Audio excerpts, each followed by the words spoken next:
Here I was working on a 2021 Honda Civic. As far as the engine, I think it was a 2.0 or the 1.5. It doesn't really matter. The video is about this code U0122. And the dash had a bunch of lights. But basically, this code was in a bunch of modules. And I had a bunch of codes. But I was tackling this U0122, which is a lost communication with the VSA modulator, or the ABS module. Honda calls it the VSA modulator, but it's basically the ABS. And if you look here into the fuse box, which is the first thing I wanted to check, they call it ABS VSA motor.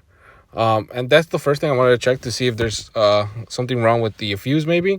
But the fuse for this modulator, VSA, ABS, whatever, is this big thing right here. And what I ended up finding was that the bolt here was broken. This is the tiny bolt for it. And I guess it just broke off. And it wasn't allowing the fuse itself to contact the terminal that connects it to the battery.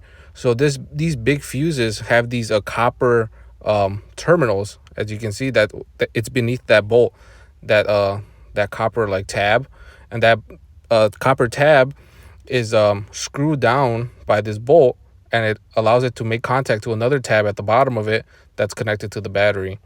And if the bolt is broken, like it was, it won't contact, and that's how you'll get this code. It could also be a problem with the modulator itself, not getting power, whatever. It could be also the fuse itself. I pulled it out to see if any of the contacts were broken, and they weren't. But it was just a broken bolt. I don't know if that's a common problem. It could be. I'm not too sure. I don't see any videos out there or any information on that. But I just replaced it with another bolt. And then the codes themselves, they all just disappeared. Or I had to erase them. And then the code just went away.